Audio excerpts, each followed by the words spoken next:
आज पूर्व, पूर्वोत्तर और उत्तरी क्षेत्र के क्षेत्रीय राजभाषा सम्मेलन के इस कार्यक्रम में मेरे साथ मंच पर उपस्थित त्रिपुरा राज्य के लोकप्रिय मुख्यमंत्री श्रीमान माणिक शाह जी, गृह मंत्रालय में मेरे साथी मंत्री श्री बंडी संजय कुमार जी, त्रिपुरा के पूर्व मुख्यमंत्री और लोकसभा में मेरे साथी श्री विप्लव कुमार देव जी, श्री राजीव भट्टाचार्य, संसद सदस्य राज्यसभा, श्रीमती महारानी कृति सिंह देव बर्मन जी, सांसद लोकसभा, प्रोफेसर मिलन रानी जमातिया जी, अध्यक्ष हिंदी विभाग त्रिपुरा विश्वविद्यालय, डॉक्टर बी.पी. फिलिप जी, अध्यक्ष नागरी लिपि परिषद नागालैंड, श्रीमती अंशुली आर्या, सचिव राजभाषा विभाग और उपस्थित सभी राजभाषा प्रेमी, हिंदी प्रेमी भाइयों बहनों का स्वागत करता हूं। नमस्कार। सबसे पहले त्रिपुरा की इस महान भूमि पर आकर मैं मां त्रिपुरा सुंदरी को प्रणाम कर कर मेरी बात की शुरुआत करना चाहता हूं। त्रिपुरा सुंदरी का यह मंदिर न जाने कितने सालों से न केवल त्रिपुरा, न केवल नॉर्थ ईस्ट, देश भर के यात्रिकों के लिए आकर्षण का केंद्र रहा है। और मुझे आज इस सम्मेलन में कहने में कोई दिक्कत नहीं है, जब जब मेरे जीवन में संकट आया, मुझे लड़ने की प्रेरणा यही त्रिपुरा सुंदरी मंदिर ने दी है। मैं फिर से एक बार मां त्रिपुरा सुंदरी के चरणों में प्रणाम कर कर मेरी बात की शुरुआत करना चाहता हूं। मित्रों, यहां पर ढेर सारे राजभाषा का महत्व समझने वाले उत्तरी क्षेत्र के, पूर्वोत्तर के और पूर्वी क्षेत्र के ढेर सारे महानुभाव वहां पर उपस्थित हैं। मैं आज इस सम्मेलन में श्री शिवाजी महाराज ने स्वराज का आंदोलन शुरू किया था, उस वक्त को याद करना चाहता हूं, जब पूरा देश गुलामी की जंजीरों में जकड़ा हुआ था। किसी में हिम्मत नहीं थी मुगलों की ताकत को इसके सामने खड़ा होने की। उस वक्त 16 वर्ष के एक युवा शिवाजी ने एक मंदिर में प्रतिज्ञा करी कि इस देश को मैं आजाद करूंगा, स्वराज की स्थापना करूंगा। जब आगे चलकर छत्रपति के रूप में शिवाजी महाराज का राज्याभिषेक हुआ और हिंदवी स्वराज की स्थापना हुई,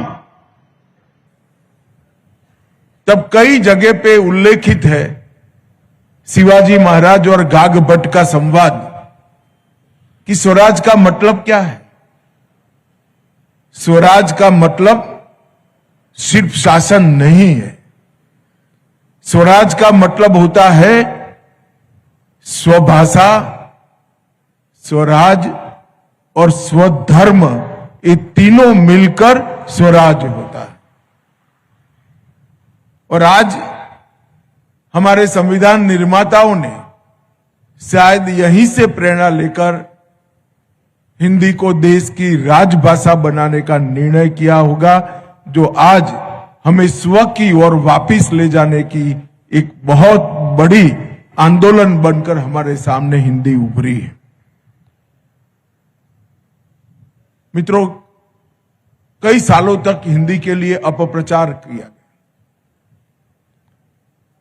कि हिंदी थोपी जा रही है। अरे भाई, थोपना क्या है?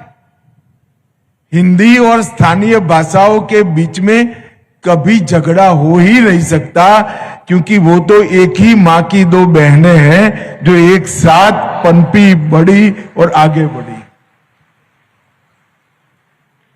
हिंदी की कभी स्पर्धा बंगाली से नहीं हो सकती, गुजराती से नहीं होती, तमिल, तेलुगु, मलयाली से नहीं हो सकती।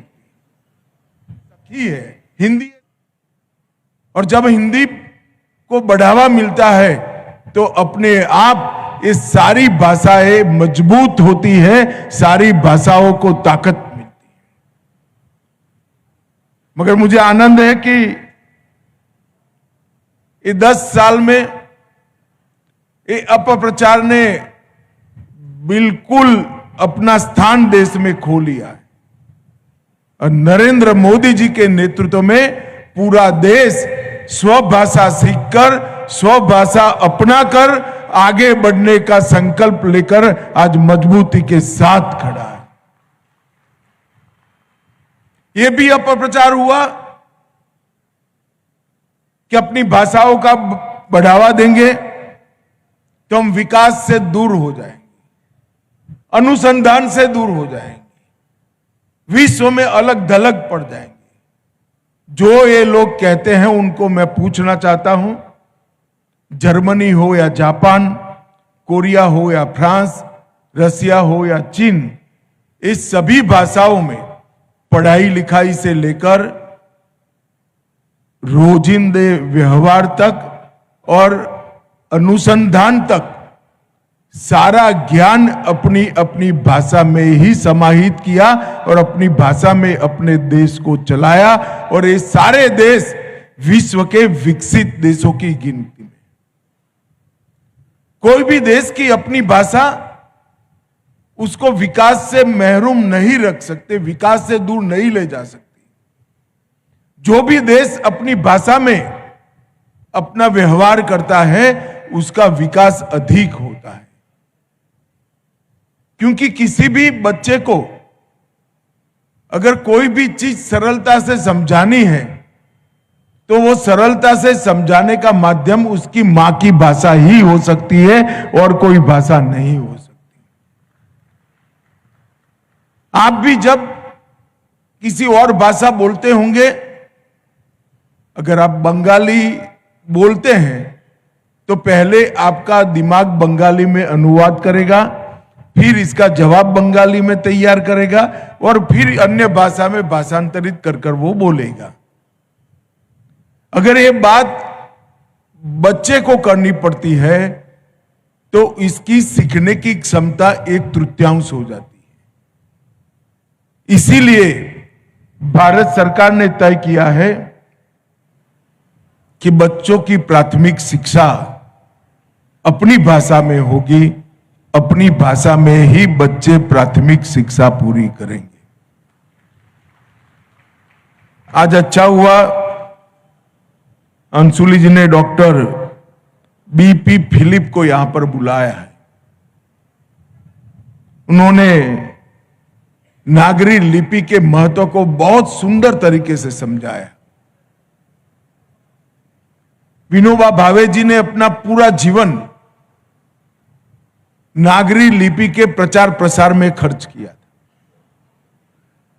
आचार्य भावे ये भारतीय भाषाओं के बहुत बड़े समर्थक थे, बहुत बड़े प्रशंसक थे और बहुत आग्रह से भारतीय भाषाओं के प्रचार प्रसार का काम करते थे।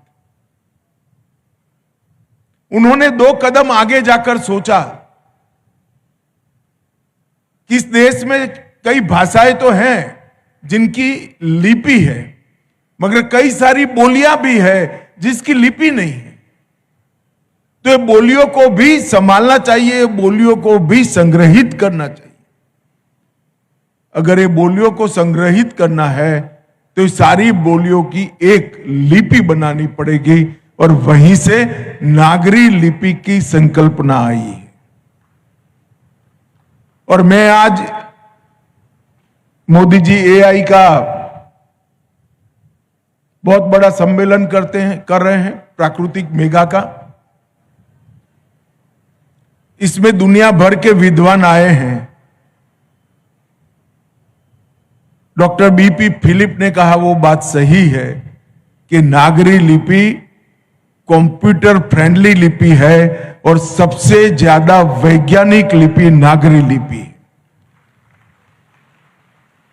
संस्कृत हो, हिंदी हो, ये आचार्य भावे ने जिसका आग्रह करा वो नागरी लिपि, ये सभी नागरी लिपि से जानी जाने वाली भाषाएं। और नागरी लिपि को हम सभी बोलियों के साथ जोड़ देते हैं तो हम हमारे देश की 2000 से ज्यादा बोलियों को संरक्षित करने का काम अपने आप कर देते हैं। वो बोलियां लुप्त नहीं होगी। ये सारी बोलियों को संरक्षित करना है तो हमें नागरी लिपि के आंदोलन को और मजबूत कर 2 कदम आगे ले जाने की जरूरत है। और मुझे विश्वास है कि आने वाले दिनों में सारी बोलियां नागरी लिपि को स्वीकार कर अपनी बोली को एक लंबा आयुष्य देने के लिए निश्चित रूप से तैयारी करेगी और वो हमारे लिए बहुत बड़ा दिन होगा। मित्रों, आज यहां पर ढेर सारे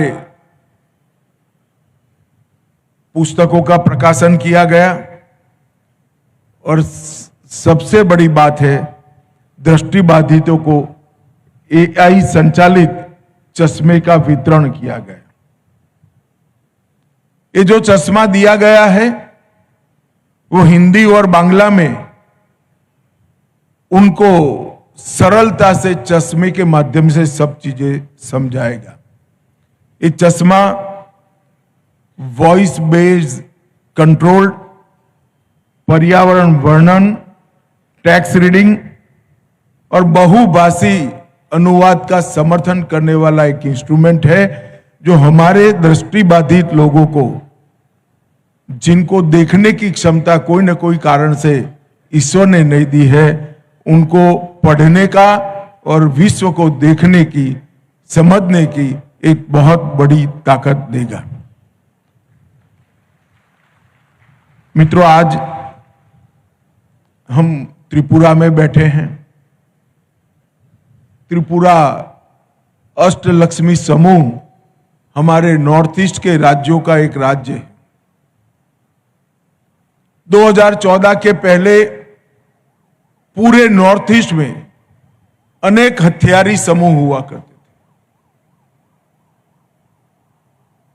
मोदी जी ने 2014 में प्रधानमंत्री बनने के बाद एक के बाद एक 21 समझौते नॉर्थ ईस्ट को शांति प्रदान करने के लिए किए हैं और 11,000 युवा AK-47, AK-56 ऐसे हथियार छोड़कर मेन स्ट्रीम में आए हैं और आज नॉर्थ ईस्ट विकास के रास्ते पर आगे बढ़े।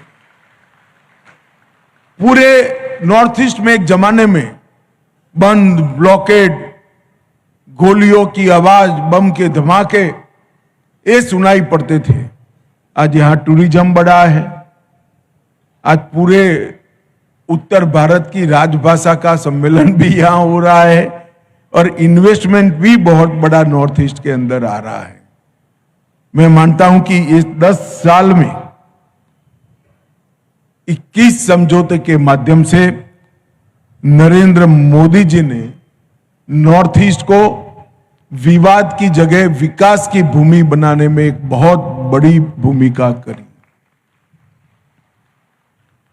मैं पूर्वोत्तर की भूमि पर हूं।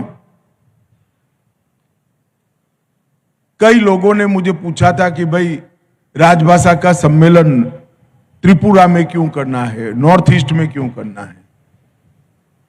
मैं आज इस मंच के माध्यम से पूरे देश को बताना चाहता हूं कि भारतीय भाषा और राजभाषा को मजबूत करने का कोई भी प्रयास, इसके लिए सबसे उपयुक्त जगह कोई है तो हमारा नॉर्थ ईस्ट है। अकेले नॉर्थ ईस्ट के 8 राज्यों में 200 से ज्यादा भाषाएं और बोलियां बोली जाती। इतनी विविधता वाली भाषाई संपदा समृद्धि शायद कोई देश में भी नहीं होगी। हमारे देश के पूर्वोत्तर क्षेत्र में 200 से अधिक भाषाएं और बोलियां बोली जाती। 200 से अधिक जनजातीय समूह हैं। 160 जनजाति समूहों के क्लस्टर निवास करते हैं। 50 से ज्यादा यूनिक त्योहार हैं और पूरा देश जिसको स्वीकृत करता है, ऐसे 30 से अधिक पारंपरिक नृत्य शैलियां भी सिर्फ नॉर्थ ईस्ट के अंदर है। मैं तो जब भारतीय जनता पार्टी का राष्ट्रीय अध्यक्ष बना तब नॉर्थ ईस्ट का मेरा प्रवास हुआ, 21 दिन का प्रवास हुआ था। तब मुझे मालूम पड़ा कि संस्कृति का खजाना पूरे भारतवर्ष में कहीं पर है तो हमारे नॉर्थ ईस्ट के अंदर है। इतना रिच कल्चर पूरे विश्व में कहीं नहीं।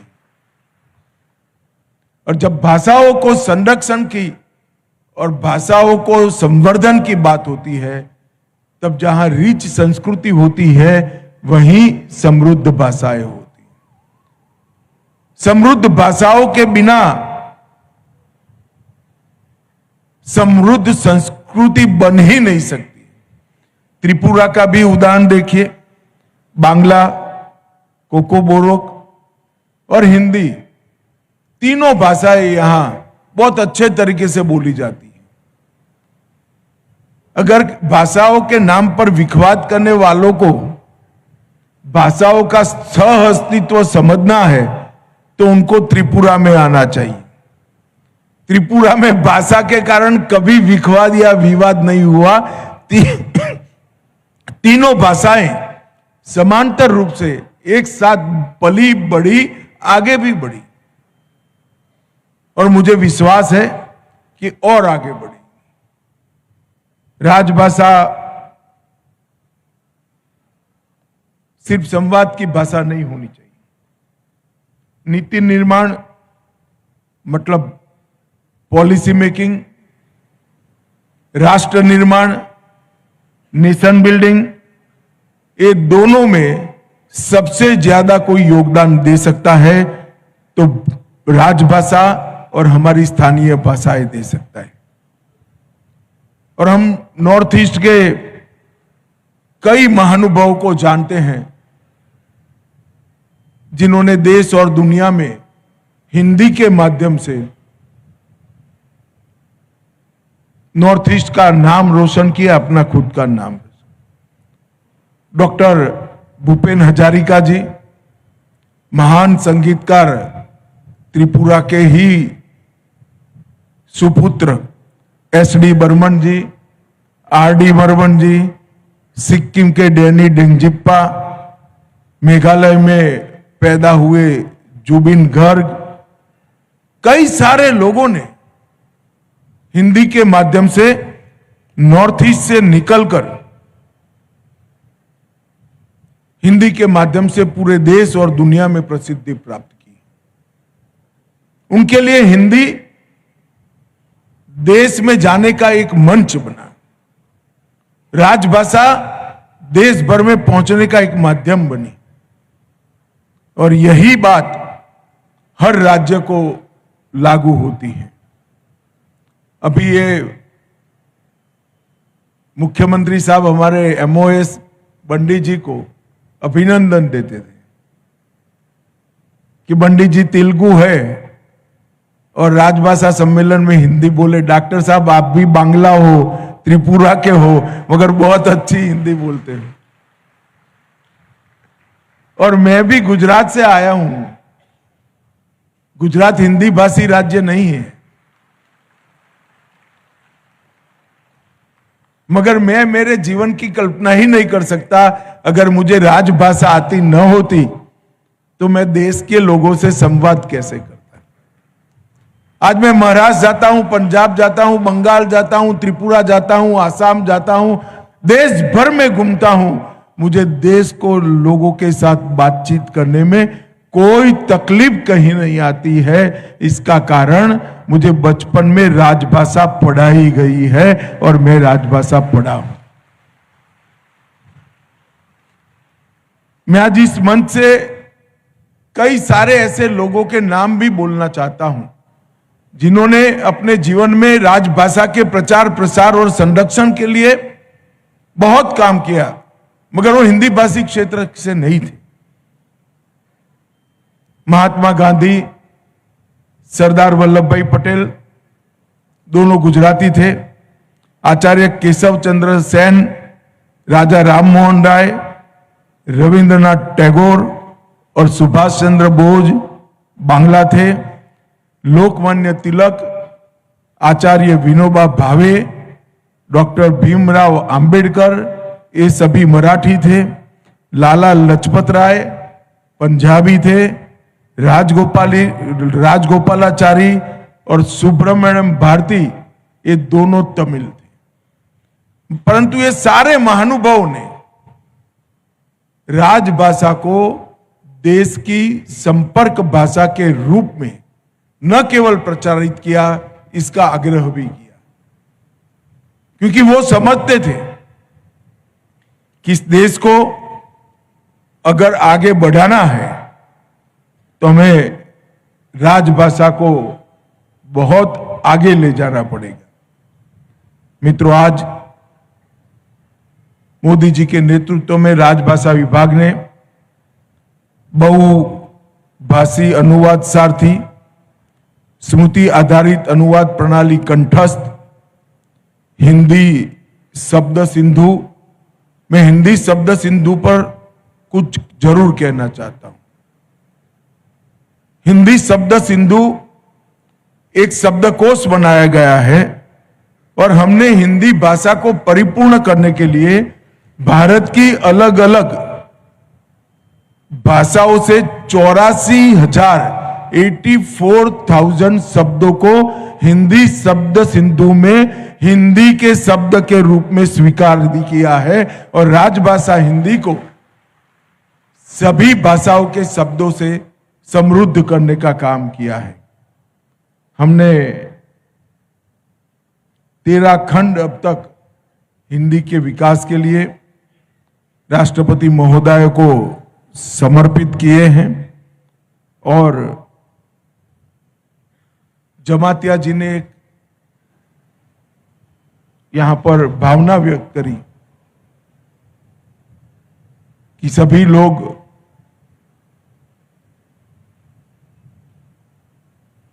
नागरी लिपि को स्वीकार करें और नागरी लिपि में अपनी बोलियों को ढालने का प्रयास करें। त्रिपुरा में कुछ लोग अलग दिशा में भी मांग कर रहे हैं। मेरे सभी से विनती है कि पूरे नॉर्थ ईस्ट की लगभग सभी स्थानीय भाषाएं, बोलियां नागरी लिपि को स्वीकार कर चुकी है। त्रिपुरा ने भी नागरी लिपि को स्वीकार करना चाहिए और आग्रह के साथ अपनी आइडेंटिटी को मजबूत करना चाहिए। हम सभी नॉर्थ ईस्ट के जाति समूह आइडेंटिटी के लिए समर्पित है, अपनी पहचान के लिए समर्पित है। अपनी पहचान किसी विदेशी लिपि में कैसे हम संभाल कर रख सकते हैं? हमारी पहचान हमारे देश की लिपि में ही हम संभाल कर रख सकते हैं और सभी ने इस विषय पर सहमति बनाकर आगे बढ़ना चाहिए। लिपि और भाषा विवाद का मुद्दा नहीं होना चाहिए। लिपि और भाषा विकास के लिए बनाए गई माध्यम है। अंत में आज के सम्मेलन के माध्यम से मैं देश भर के अभिभावकों को एक अपील करना चाहता हूं कि आपका बच्चा किसी भी माध्यम की भाषा में पढ़ता हो, परंतु घर में बच्चे के साथ आपकी मातृभाषा में ही बात करिए और बच्चे को मातृभाषा सिखाइए। अगर बच्चा अपनी मातृभाषा से सीखने से वंचित रह जाएगा, वो आपके साहित्य से वंचित हो जाएगा, वो आपकी भाषा की कविताओं से वंचित रह जाएगा, आपके भाषा के सुभाषितों से वंचित रह जाएगा, आपके प्रदेश के इतिहास से वंचित रह जाएगा और अंततोगत्वा हमारी संस्कृति से भी कट ऑफ हो जाएगा। अगर हमारे बच्चों को हमने भारत के साथ, हमारे प्रदेशों के साथ, हमारे संस्कार के साथ, हमारी संस्कृति के साथ जोड़कर रखना है, तो सभी अभिभावकों को, माता पिताओं को मेरा आग्रह है कि घर में अपने बच्चों के साथ अपनी मातृभाषा में ही संवाद करिए और बच्चे को अपनी भाषा जरूर सिखाइए, लिखना भी सिखाइए, पढ़ना भी सिखाइए, बोलना भी सिखाइए। जब ये प्रवाहित स्वरूप से अपनी भाषा सीखेगा, बोल पाएगा, इसके आत्मविश्वास में अनेक गुना वृद्धि होगी, अभिव्यक्ति की शक्ति उसकी अनेक गुना बढ़ जाएगी, विश्लेषण की क्षमता उसकी बढ़ जाएगी, निर्णय लेने की क्षमता उसकी बढ़ जाएगी और निर्णय को क्रियान्वयन करने के लिए आयोजन करने की क्षमता भी बढ़ जाएगी, क्योंकि ये सारे गुण भाषा से जुड़े हुए हैं। तो हर अभिभावक ने अपने बच्चे को आग्रह से अपनी मातृभाषा, अपनी भाषा सिखानी चाहिए और उनके साथ उसी भाषा में बातचीत करनी चाहिए। भाइयों बहनों, मुझे बहुत आनंद है कि नॉर्थ ईस्ट के अंदर, विशेषकर नॉर्थ ईस्ट से और पूरे उत्तर और पूर्वी भारत से इतने सारे लोग आज हिंदी के प्रचार प्रसार के लिए इकट्ठा हुए हैं। मैं बंगाल के मैं त्रिपुरा के मुख्यमंत्री और त्रिपुरा सरकार का भी हृदय से धन्यवाद करना चाहता हूं कि आपने यहाँ पर बहुत अच्छी व्यवस्था कर यहाँ पर आपने राजभाषा के प्रचार प्रसार को गति देने का काम किया है। आप सभी का फिर से एक बार धन्यवाद। वंदे मातरम। भारत माता की जय।